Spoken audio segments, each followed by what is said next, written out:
Salut les gens! Aujourd'hui une vidéo un peu spéciale vu qu'hier avait lieu les Emmy Awards, la 68e édition pour être exact des Oscars de la télé. Pour être éligible, la série en question doit avoir été diffusée sur les ondes américaines entre le 1er juin de l'année précédente et le 31 mai de l'année actuelle. Concernant les acteurs, ils sont en fait sélectionnés sur des épisodes précis et pas sur une saison complète comme on pourrait le croire. Quant aux séries en elles-mêmes, 2 épisodes de chaque série sont soumis au vote. Les récompenses pour les catégories un peu plus techniques du genre réalisation, musique, effets spéciaux, etc. ont déjà été attribuées dans une première cérémonie, les Creative Arts Emmy Awards. Cette année, au niveau de l'animation, c'était Jimmy Kimmel qui présentait et succède à Andy Samberg. Et la cérémonie était plutôt chouette, même s'il y a eu pas mal de blagues sur fond de campagne politique. On commence par les comédies et c'est Veep et Julia Louis-Dreyfus qui remportent leurs catégories respectives sans grande surprise. Pour Veep, c'est la 2e année consécutive qu'elle gagne et pour Julia Louis-Dreyfus, ou JLD pour les intimes, c'est la 5e année consécutive. Franchement, elle pourrait un peu laisser la place aux autres, sachant qu'avec les Emmys qu'elle a gagné pour Seinfeld, elle en a 8 au total et elle pourrait carrément animer sa propre cérémonie des Emmys. Puis bon, pour moi, au fond de mon cœur, c'est Constance Wu et Rachel Bloom qui ont gagné, d'accord, même si ni l'une ni l'autre n'a été nommée. Niveau masculin, c'est Jeffrey Tambor qui rafle la mise, aussi pour la 2e fois consécutive, pour son rôle dans Transparent. Pour les seconds rôles maintenant, une très bonne nouvelle, c'est Kate McKinnon qui remporte sa catégorie. 2016, c'est carrément l'année de Kate McKinnon, je veux dire, elle a fait partie des personnages principaux de Ghostbusters, maintenant elle remporte un Emmy, qui sait ce que l'avenir lui réserve. Tout ce que j'espère, c'est qu'elle n'abandonne pas le Saturday Night Live parce que ce serait vraiment dommage. Ensuite, pour le meilleur second rôle dans une comédie, il est attribué à Louis Anderson pour la série Baskets. Si j'en crois les créateurs de la série, c'est-à-dire Louis C.K., Zach Galifianakis et Jonathan Kryzal, je pense qu'on peut dire que la série doit être assez drôle et assez irrévérencieuse. Je passe à la catégorie des mini-séries et je suis hyper contente. C'est American Crime Story, The People vs O.J. Simpson qui a tout raflé.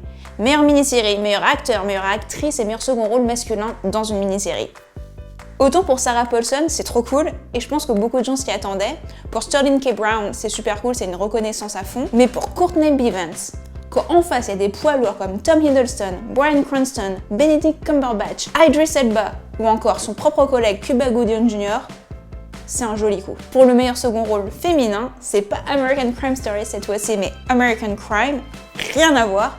Et c'est Regina King pour la 2e année consécutive qui gagne. Puis dans la catégorie des téléfilms, je vous conseille tout.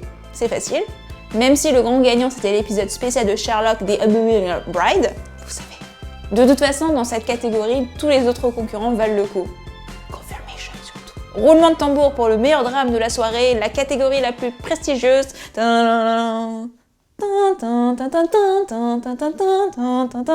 ouais, c'est Game of Thrones pour la 2e fois d'affilée qui remporte cette catégorie. Qui l'eût cru? La série de HBO en 6 saisons a cumulé 38 Emmys, en y incluant toutes les récompenses techniques. Accrochez-vous bien pour le meilleur acteur et la meilleure actrice dans un drame, Rami Malek et Tatiana Maslany. 2 preuves que les Emmys sont vraiment plus osés cette année. Pour Rami Malek dans Mr. Robot, c'est vraiment la bonne surprise. C'est un peu l'électron libre, une série qui est diffusée sur une petite chaîne du câble. C'est vraiment le bouche à oreille qui a fonctionné dans son cas et la performance incroyable de Rami. Concernant Tatiana Maslany, c'est encore une histoire différente. Ça fait tellement longtemps que l'internet milite pour qu'elle gagne quelque chose pour ses multiples rôles dans Orphan Black. Et après avoir été nommée 2 fois aux Emmys, voici enfin qu'elle gagne. Miracle. T'es content pour Tatiana Maslany? Il l'est, hein. Elle est passée dans Parks and Rec, tu m'étonnes. On finit avec les meilleurs seconds rôles dans un drame. Le premier est attribué à Ben Mendelsohn pour son rôle dans Bloodline, et le second à Dame Maggie Smith pour Downton Abbey. Je précise, Bloodline aura bien une saison 3 sur Netflix en 2017. Pour Downton Abbey, je suis super triste qu'elle ait pas remporté l'Emmy du meilleur drame. Franchement, c'était la dernière saison, il n'y en aura plus jamais.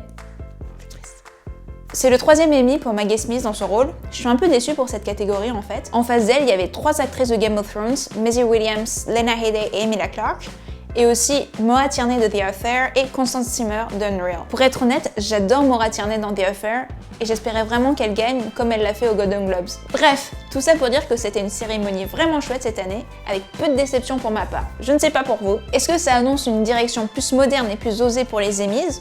On verra bien. En tout cas, on verra si les Golden Globes confirment cette tendance en janvier prochain. Et je vous dis à bientôt pour une prochaine chronique série. Bye! Salut les gens! Aujourd'hui, je vais vous parler de Killjoys, car la saison 2 vient de débuter sur Sci-Fi France, le 30 août.